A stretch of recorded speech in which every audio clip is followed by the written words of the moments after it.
the governor of Akwa Ibom State, Omo Eno. This is about the second time he's issuing a very stern warning in the last 1 week. Okay, this one is saying, defect with me or resign.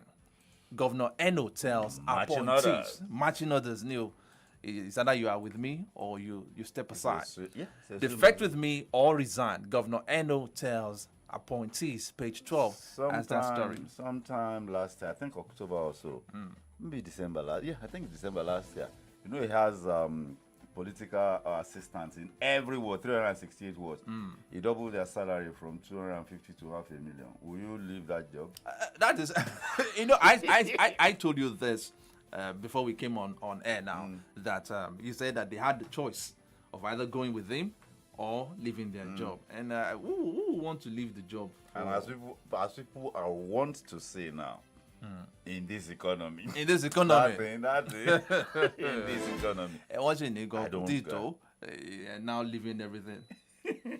We'll definitely talk about this in the course of the program. Still taking stories on the front page of the Vanguard newspaper. What we are doing to secure Nigeria, Ribadu. And another one, we have this one saying, Boko Haram informants, we tackled insecurity. APC escalated it.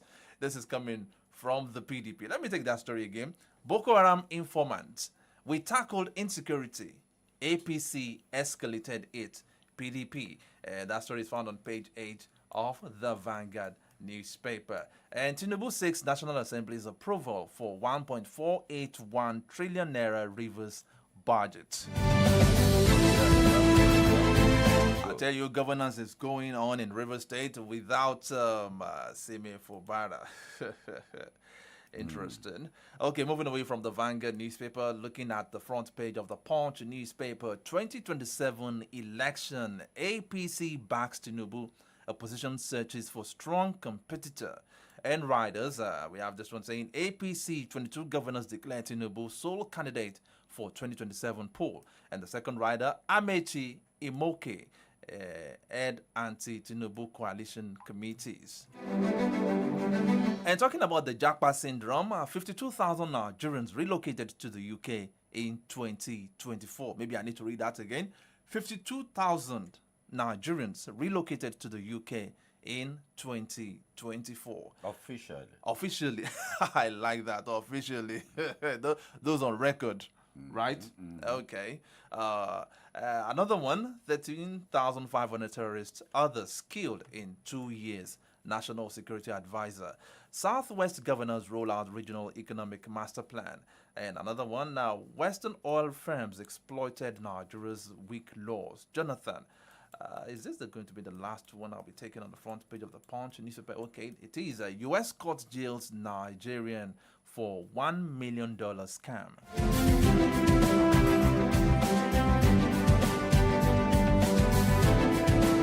A quick look at the front page of the Nigerian Tribune now. APC adopts Tinubu as sole candidate for 2027. Riders, governors, National Assembly members endorse him at party's national summit. I am expecting more defections into ruling party. Tinubu, page 6, has that story. And another one, Dangote refinery reduces petrol price again by 15 naira. But I have a question to this. Every time we hear the price of petrol, the pump price of petrol being reduced by Dangote or NNPC, but it doesn't reflect in the transport fares. Maybe it's not significant enough. No, wait a minute. I think that I have noticed, certain locations that used to have 50 naira on top of it. I think they've cut that off. And then, I think I've noticed that. And then maybe because I know some areas that when that pump price of petrol escalated to above 1,000, they raised it. They raised the tea fare. Still the same price? Still the same price till this morning. And that place used to be between 200, 250 then. How much is it now? It's 400. It has been 400 since the pump price of petrol became 1,000 naira and upward. Yeah, I've had cause to engage some of these people and they say, well, that's not the only input. Other things have increased too. Okay. And that's the only thing they were crying about loudly. Okay. Maybe that settles that for now. Moving away from that, Tinubu seeks National Assembly's approval of 1.481 trillion naira 2025 Rivers budget. FD files criminal charges against Natasha over assassination allegation.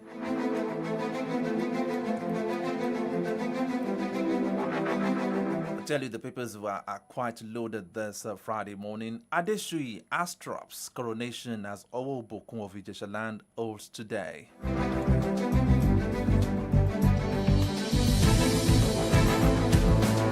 Now let's take a quick look at the front page of the Guardian newspaper. 2027 SDP's Adebayo rejects Atiku, may step down for Obi.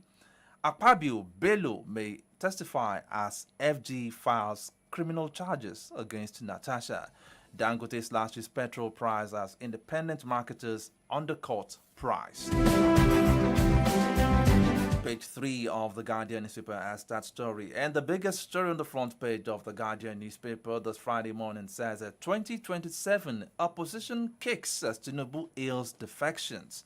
APC endorsement. President submits a 1.48 trillion naira Rivers appropriation bill to the Senate. Defect with me to APC or resign, Governor Eno tells cabinet. Vacate our lands before June. Thief Council tells elders. That one is interesting. It's interesting. I mean, earlier this week I was asking you a question on the program saying that we claim to have we are clamoring unity in our but is this unity really existing among different tribes? I mean, this is a particular tribe giving ultimatum for another tribe to vacate their land. It is their land, ancestral land. You know we are. You know Are we not supposed to cohabit with each other? Yes. In harmony. In harmony. Yes, and you see, you know we have an attachment to our land, and it is patently clear. We must admit the reality that these people are nomadic, therefore probably have no ancestral land that they can point to. Really, honestly, if we're going to be honest with ourselves, you understand? Okay. If we're going to be honest with ourselves, if they admit that, say, okay, accommodate us. I mean, you know, our diversity, that is one of our diversities. And those who negotiated Nigeria, they took our diversities into consideration. That was why they put together that federal constitution that took all of that into consideration and cognizance. And which formed the basis of our relationship. This one we're doing now, we are on another level. Okay. It's 9:43 on 939 Solutions FM. Let's start going into the analysis of the stories one after the other. Now, I'd like to start with the Akwa Ibom State Governor issuing out a warning, a stern warning to all the political appointees. And I would like to read that story from the Nigerian Tribune. It says, a defect with me to APC or resign, Governor Eno tells 8 commissioners. Let me quickly read some paragraphs out of that story. Governor Umo Eno of Akwa Ibom has directed all commissioners and political appointees to defect with him from the People's Democratic Party PDP to the All Progressives Congress APC or resign from their positions. Eno said it was no longer news that he had made up his mind to defect to the APC. He says this, and it was quoted. Anybody who claims they are not aware of my intention to leave the PDP is still living in the 18th century. Eno stated. The governor reportedly gave the directive to commissioners and his political appointees during the ongoing State Executive Council meeting taking place in Uyo on Thursday, according to sources present. Reading further, according to Governor Eno, he has admired President Bola Tinubu from a distance and would like to align with him. He warned his appointees that they either follow him or step aside, as he has nothing to negotiate with them. Apart from the elected officials like House of Assembly members and the local government chairman, I have nothing to negotiate with you. Let me tell you, Anybody who believes that when I leave the PDP, they will use the party structure to fight me is lying, because I will still control the PDP structure, the source quoted Eno saying. Okay, so comrade, Yeah, an interesting one. this is not the first time. Actually, the defection of Umo Eno, the governor of Akwa Ibom State, didn't come to me as a surprise. He has not defected. He's giving notice. He's giving notice, but He has been giving notice. he has been giving This notice. is escalated notice. Escalated notice. He already.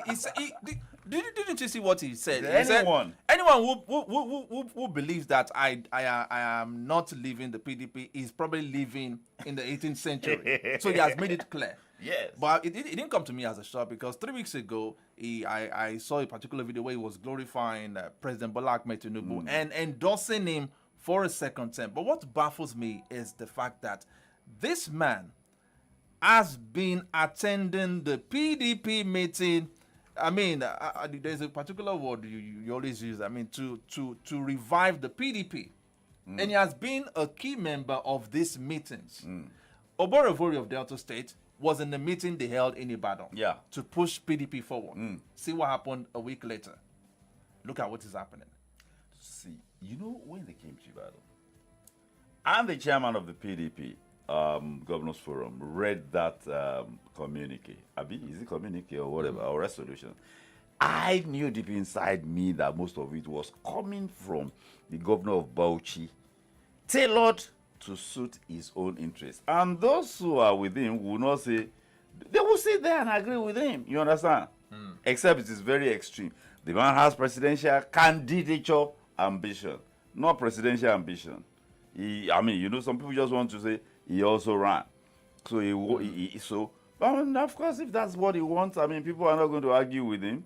You have your say, then we have our way. You understand?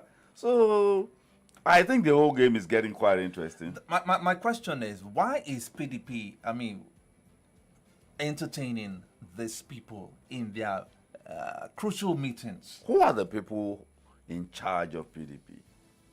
I mean, these are people that have already shown to the world that they are not with the PDP, but they are still allowed to join the I mean, it's like Who are the people controlling the levers of leadership and management? Look at what happened in Osun. I don't even defected. He was promptly expelled. Now, this is Umo Eno, governor of Akwa Ibom State, saying this about 3 weeks ago. Let's take a listen. And then we will talk to our people, we'll work with you. Don't go to Abuja before they cancel the road and go elsewhere. I know Engineer Dave will not go elsewhere, he will pass through this place.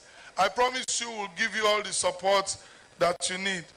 Let me end by assuring our president, our people-loving president, who will complete 8 years, because we are going to stand by him. And this is the truth. He cannot start this work and abandon it. Somebody else may not finish it. Let the hand, Bible says, who is this mountain that is standing before Zerubbabel? The hand that has started this work, that hand shall do what? Shall complete it.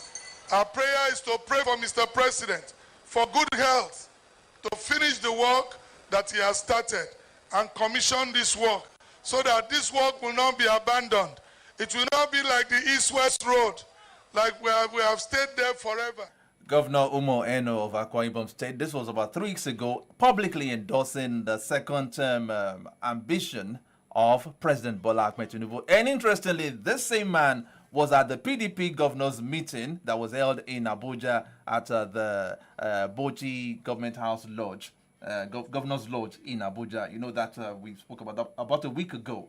He was there. It's just a matter of straddling. You understand? With all these people being entertained in the PDP, can that party, PDP, be taken seriously at the national level? Damola, this simply validates a position that I and many other people have held consistently over the years, that what we have are not political parties. They are mere platforms, political platforms to grab power. Who does that? Is that looking like a party? It doesn't look like a party. You're referring to the PDP, right? The PDP, and others too. I mean, even the what do you call it, the APC? How on earth will a Bola Ahmed Tinubu be in bed with an ultra-conservative like Muhammadu Buhari? The only reason, the attainment of power, grab power. He saw him as the only leeway for him to grab power. He had the numbers, 12 million. And if he could deliver the southwest and southeast, the man will get the presidency. And then that will pave way for him. That is a cold political calculations. But do we say that the G5 governors, who people used to refer to as the Jackson 5 in 2023, did a lot of harm to the PDP? Because they obviously and publicly worked against the emergence of the PDP candidate. They publicly supported Bola Ahmed Tinubu from another party, APC, and they ensured that APC, Bola Ahmed Tinubu, cleared those states. Talking about the G5 governors who are now running around to salvage the fate of PDP. Damola, they are mere symptoms. They are not the ailment. Because the people are saying that they did more harm to the PDP even than Atiku that has been blamed for everything now. Look, there is a progression. There is a trajectory. What we saw in the Jackson 5, the G5. The G5 called the Jackson 5. It's a manifestation. It is symptomatic. It's like you have headache. I have headache. I start taking analgesic. My headache might be symptomatic of something else, rather than just maybe stress or even if it is migraine, you cannot use analgesic.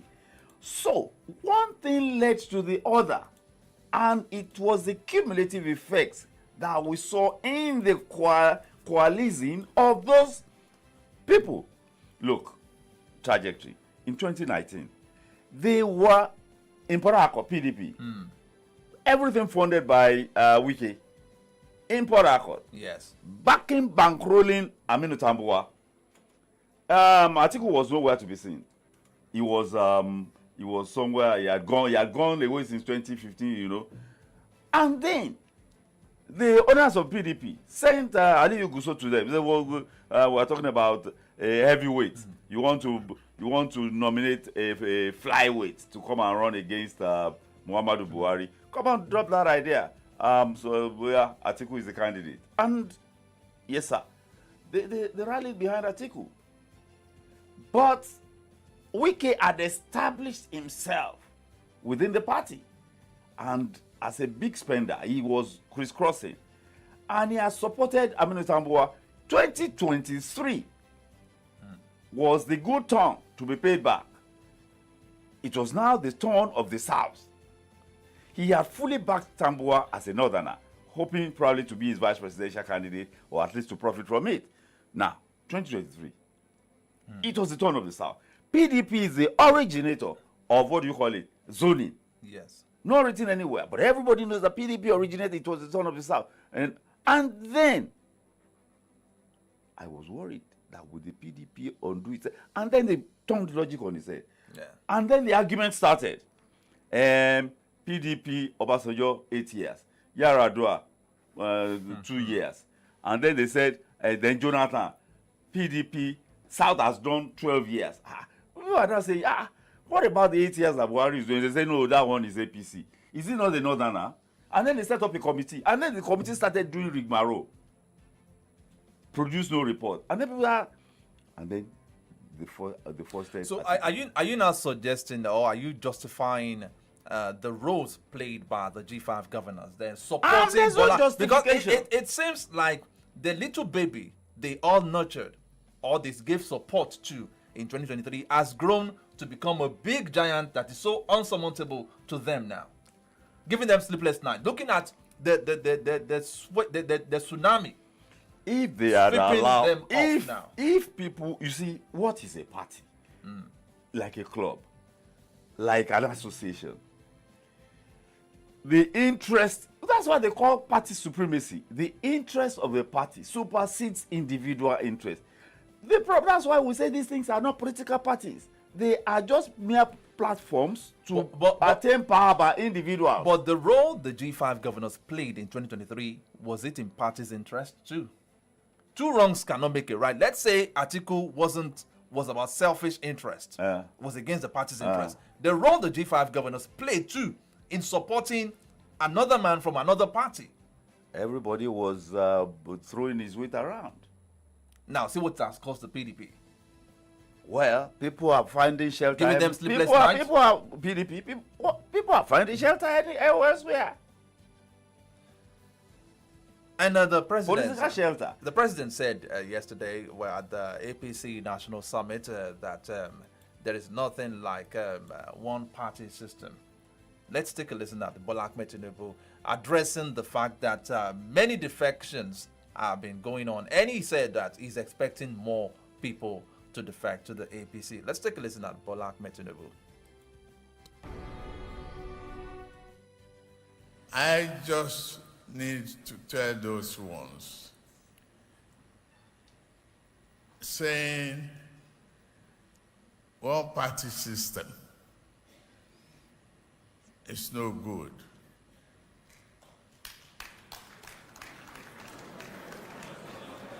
It's one party ruling and driving the aspiration of Nigerians.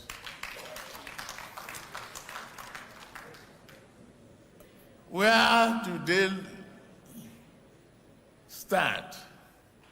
You don't blame a people bailing out of a sinking ship when they have no life jacket.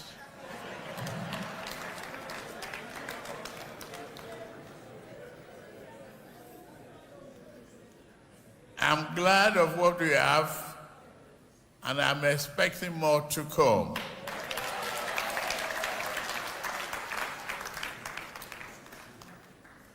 That is the game. We are in a constitutional democracy. Don't forget the freedom of movement and the freedom of association is not criminally punishable. Welcome to the progressives. Sweep them clean. Welcome to the progressives, sweep them clean. Bola Ahmed Tinubu speaking there, welcoming all the defectors and still saying he expects more defectors to the fold, to come to the fold of the APC. The president cannot claim that he does not understand what is happening. People are seeking shelter. The people are simply seeking shelter. He said they are moving out of a sinking ship. Yeah, they're simply seeking shelter. And you know the interesting part? They say the only thing people learn from history is that they do not learn anything. It's going to be another 16-year cycle if Bola Ahmed wins the second term. And then the same thing that happened to PDP in 2011, 2014, will happen to the APC. But some people are saying that this defections is more like a state grabbing. It's looking more like state grabbing now. I mean, looking at what I have on the front page of the Vanguard now, endorsement means psychophancy. Nigeria sliding towards one-party state. People should forget this idea of one party. There are no political parties.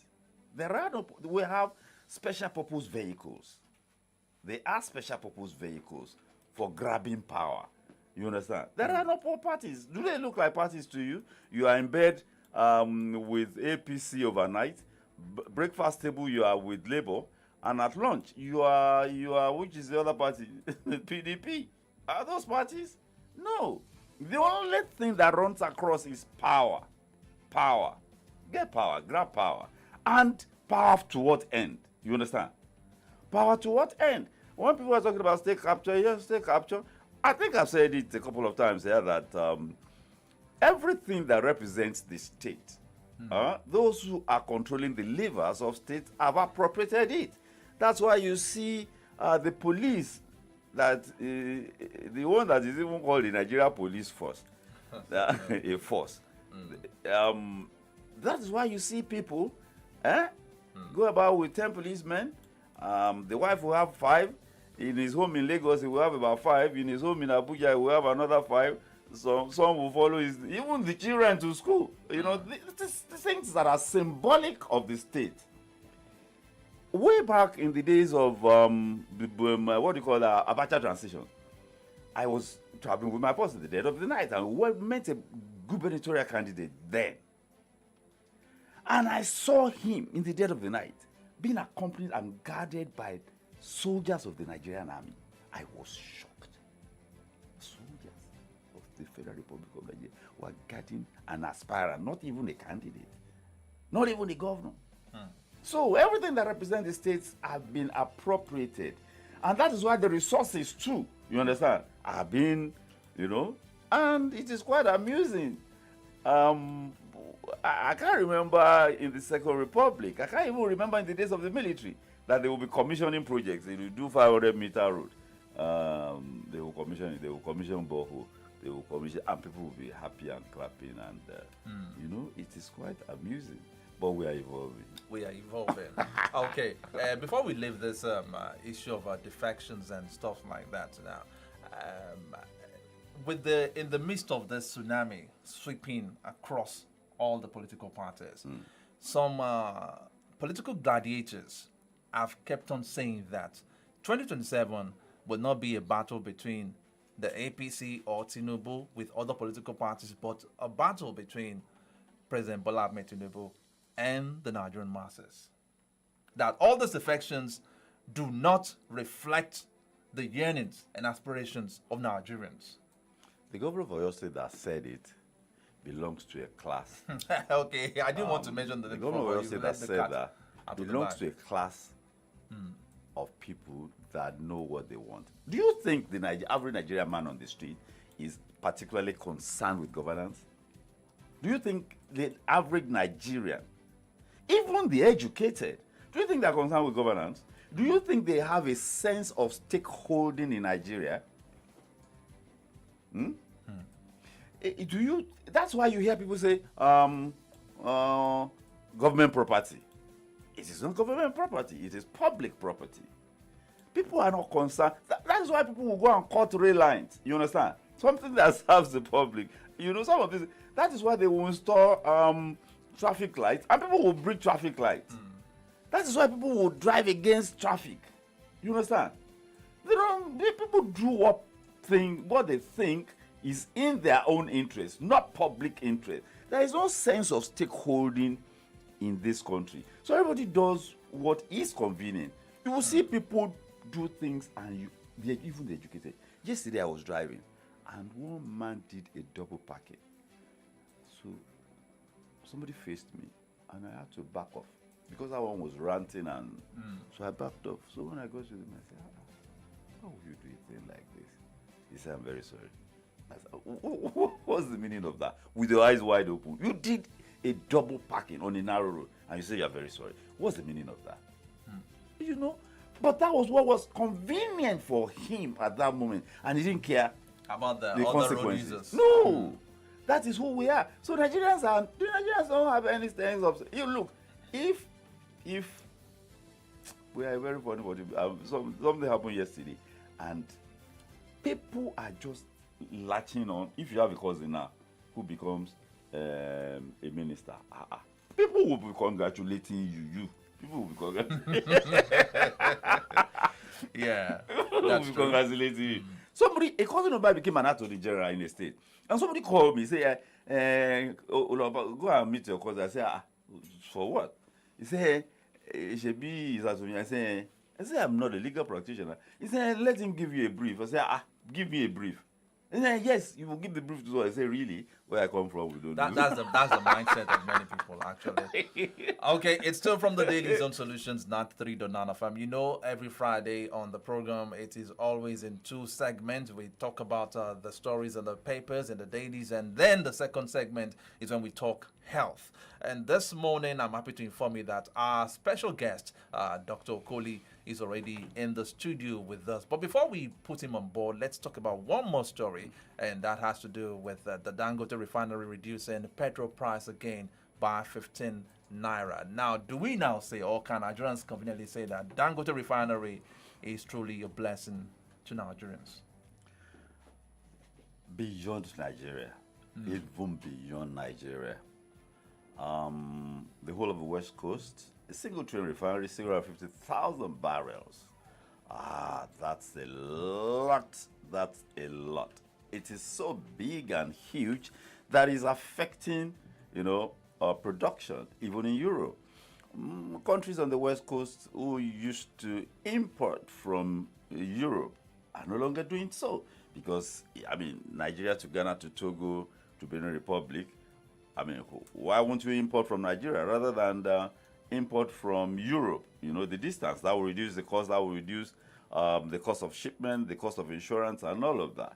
And then of course, an African country. So Dangote is, I hope it will not turn out to be a monopoly. I hope NNPC will rise up to the challenge, especially with the new management. Yes, the board and management, they are professionals. There are no politicians amongst. Okay, I think we spoke with an oil industry expert. Experts, yeah. The very first time in Nigeria we're having, if NNPC, and forget it, NNPC is not going to rise to the occasion unless you put NNPC where it should be. Okay. The holding of government should not be more than 49, just like they with liquefied natural gas, LNG. So unless you do that, NNPC is usually called the piggy bank of the president. So unless you do that, and NNPC has a lot of potential. NNPC has 21 subsidiaries with only 7 with the capacity to make profit, but you don't run business like that. They can do better than that. NNPC can counterbalance Dangote. You understand? If NNPC counterbalances Dangote, then there was a report yesterday that 5,000 petrol. Okay, you are not around. 5,000 petrol stations thereabout are closing down. All they have to do is go under NNPC franchise or Dangote, the associates of Dangote. Go under them, and then you go on with your business and at a less burdensome rate. I think, no doubt, it's a blessing. And okay. Don't forget that it's a refinery and a petrochemical plant. Okay. So, all right, it's 8 minutes past 10. I'm from the Dailies on Solutions 93.9 FM. It's about time for us to switch the gears and move to the health segment. In a jiffy, we'll be speaking with our special guest on the program this morning. Stay tuned.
Ahead of the curve and get updates on the latest trends in politics, government, policies, education, economy, social development, amongst others. We're happy to announce today that both the federal government and the organized labor have agreed on an increase on the 62,000 naira minimum wage. Join Ayodeji Ajishope and Adedamola Lafenwa. on from the Dailies every weekday from 9:30 a.m. to 10:30 a.m. on Solutions 93.9 FM as they dive into the headlines with in-depth analysis and feedback from you on different stories from the national dailies. Start your day by gaining fresh perspectives, uncovering the story behind the story, and join the conversation.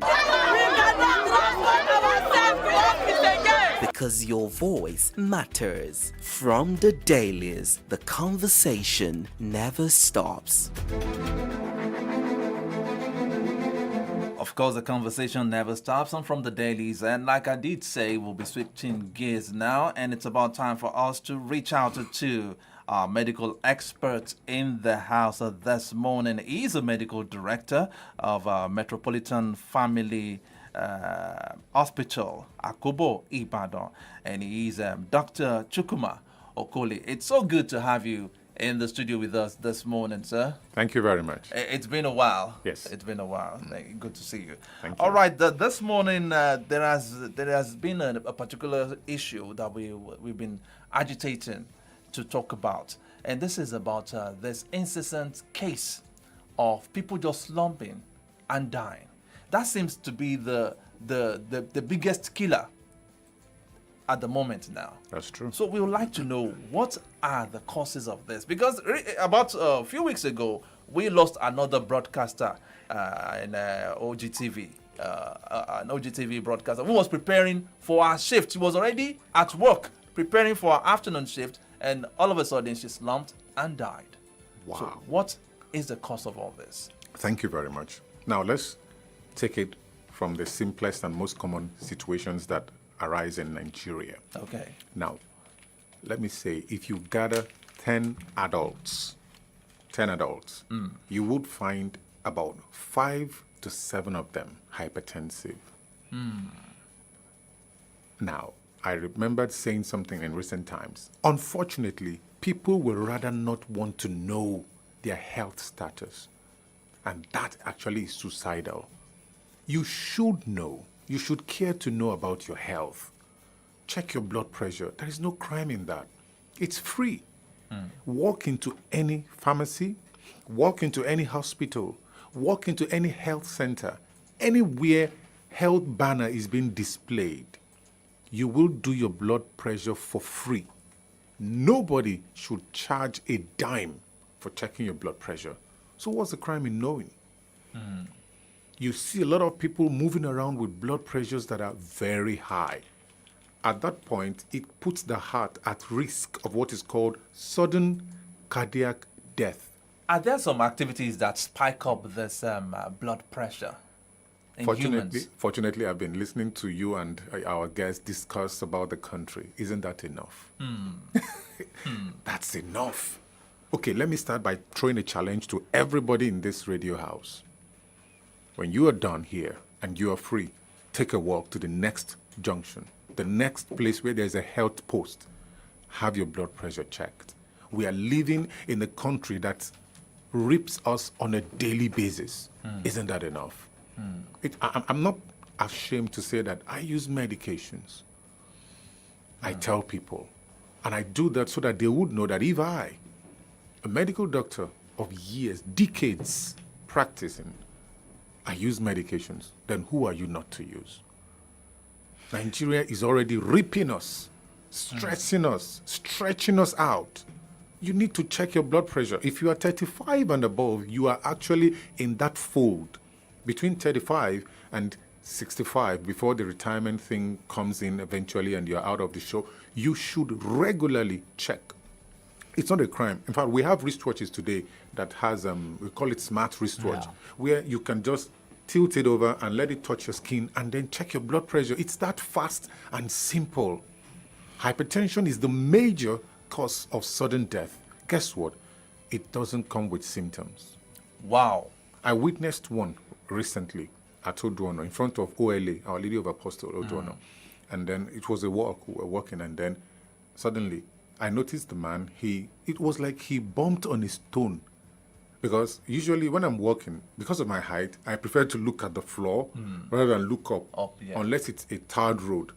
So I noticed he bumped on the stone, and rather than catch himself, he went face flat down, that it even raised dust. Wow. And then people were asking. In fact, he didn't even use, if he was to survive that fall, he would have landed by the side of his face. It's what we call at the spinal form of survival. You quickly turn away your face, so he would have landed by the side. But he went face flat because even the nose, the forehead wasn't... Hit the ground. Yes, hit the ground. And by the time, of course, in few seconds, it does that instinct, hey, check on this man. I ran up to him and flipped him over. There was no sign of life. It was gone. He was gone. At that moment. At that instant. Yes. I pumped the chest. I was screaming out before like one or two people came close to help me and then poured water. There was nothing. He was gone. He was gone. And I was going for an interview. I just had to leave them there. But at least I certified him dead. And, even when I got to the interview room, the person interviewing me knew something was wrong.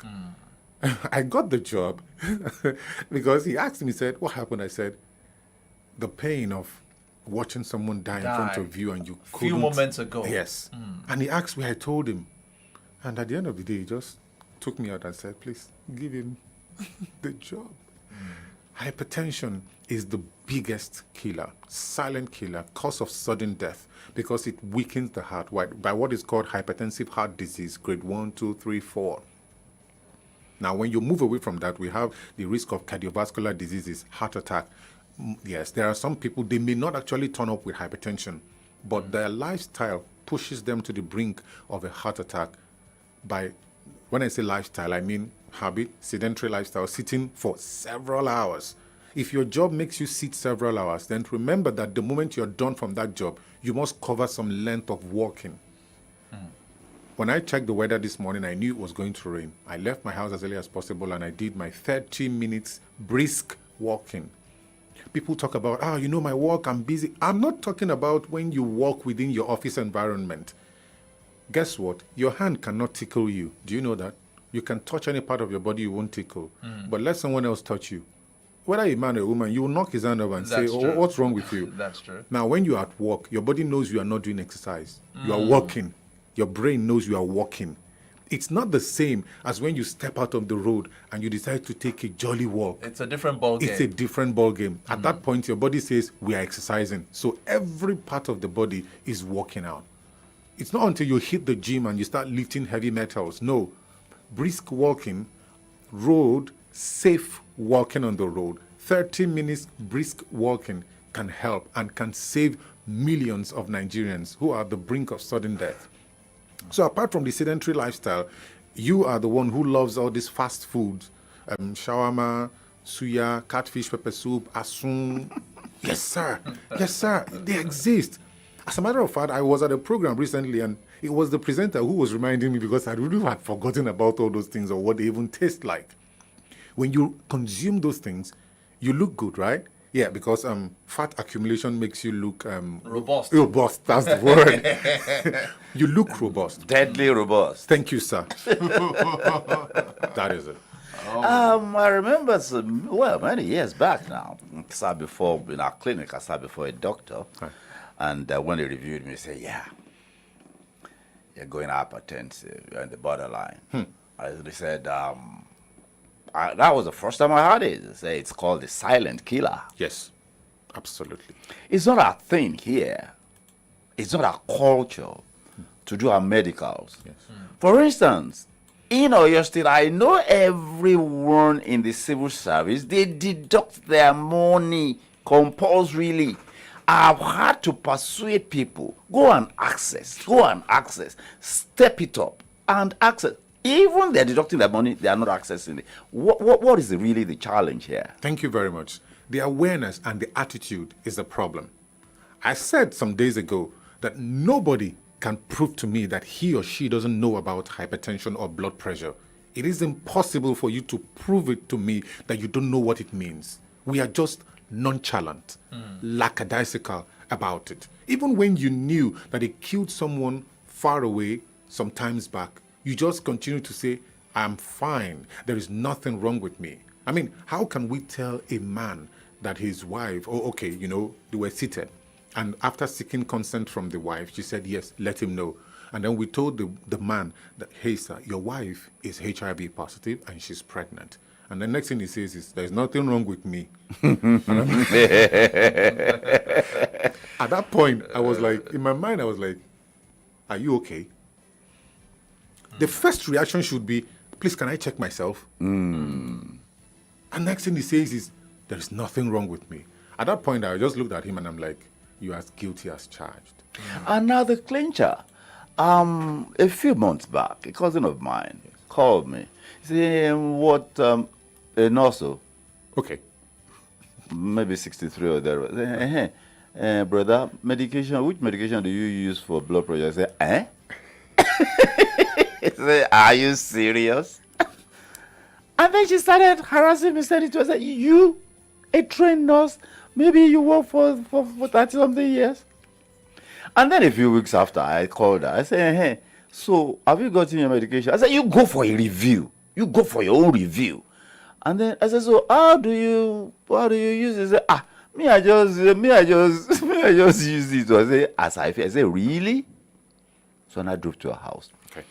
Look, ignorance, deadly ignorance, or we just don't care. Yes. That is it. We just don't care. How do we go about it? Thank you.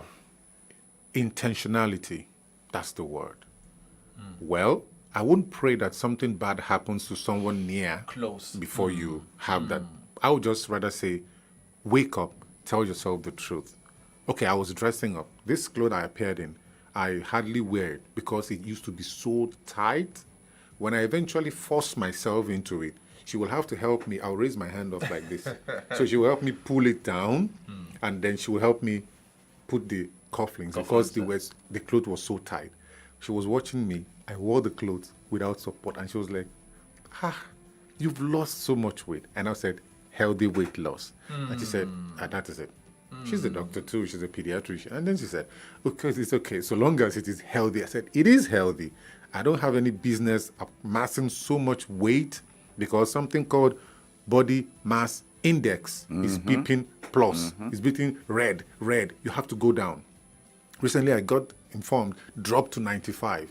I don't have a choice. What do you weigh now? I weigh 103.9. Now? That's massive. I was actually weighing 124. And then I used to carry a lot of weight. My shoulders were so hefty. My thighs were... In fact, when she puts her two hands, she can't wrap my arm. What's your height? I'm 6'4", 1.94 meters. So by the time I checked, 95 will actually put me on that 25, the safe haven. And I said, okay, way to go. So I'm using myself as the lab rat now. I'm going down and I will hit it. And if I can... What's the ideal weight? You have to use the height to measure. Yeah. So the BMI should be 25, nothing more than 25. So by the time I drop to 95 kg, I will now be in that 25 basic line. So you check your weight over your height squared in meters. Then whatever it gives you, if it is 25, you're good. If it is more than 25, please hit the road fast and start walking on a daily basis. Now, my concern now, because you said something earlier which seems scary to me, is that this hypertension of a thing has no symptoms. Yes, sir. Wow. It doesn't. That's the only way to get it. Not even a red flag. It doesn't, sir. Not even a kind of a feeling within the body that, okay, maybe I am... Well, he said something just now. He said he went to the hospital and then they checked him and then they informed him he's at the borderline. He needs to know. And I got very familiar with my body. Yeah, you see. Got very familiar with my body. Now, you said earlier that... the language my body speaks. Exactly. you encouraged everyone to go for tests. Yes. How often should this test be? Thank you. If you are 35 and above, you should do your blood pressure once a month. Even if it's normal, it's fine. Thank you very much. Have a nice day. See you next month. And then you move. And if you were told you are hypertensive, then at that point, you have to get a device. I talked about the smartwatch. We have some other smaller devices that you can wear. We have the digital sphygmomanometer that is kept at home in the office. So you need to get those and then go see the doctor, let them place you on medications. That is it. And then how do you diagnose someone as hypertensive?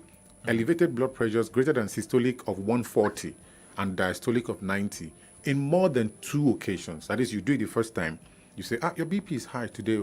Did you sleep well? Well, I had so much. I'm so stressed up. I'm tired. I need to sleep. Okay, go and sleep. Have a good time. And they come back the next time, it's normal. You let the person Like be. the intervals. Yes, the interval. The intervals. What is the Okay, intervals? if you the pick- first and the second. Exactly. You pick the BP now. Just give the person a week.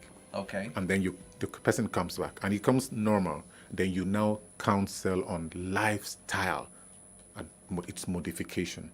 Because I would say that lifestyle modification is as important as medications. If you are not modifying your life, for instance, imagine being on medications and then I take shawarma in the morning, asu in the afternoon, catfish pepper soup in the night, then it could be genetic. Unless the secondary hypertension that is due to health conditions prevailing in the system. So at that point, you send her to the hospital, let the doctor review, take history, find out, are there health conditions in this person? Now also look at the lifestyle. Some people, no matter how much salt you use in cooking, and you serve them, they will say, "Kusiyombeo, please, please, please," and they will add salt, add. Their mouth is just conditioned to salty foods. These things increase the blood pressure. So it could be anything. So at that point, the doctor needs to find out, is this primary or secondary? And if it is not secondary, meaning there are no health conditions in our body that could push the pressure up, then you are left with the primary. At that point, you have to now face her and do a lot of job, lifestyle modification, and then you have to look at medications for such a person. And as we wrap up, untreated high blood pressure, what could that lead to, apart from this sudden death? Thank you, sir. I heard you talking the other time about heart attack. I remembered you muttered something on heart attack. Yes, that is just the next door neighbor of hypertension. Another one. Now look at the organs and the body. Now this is how BP works. Okay. There is a pressure at which water or fluid flows from one point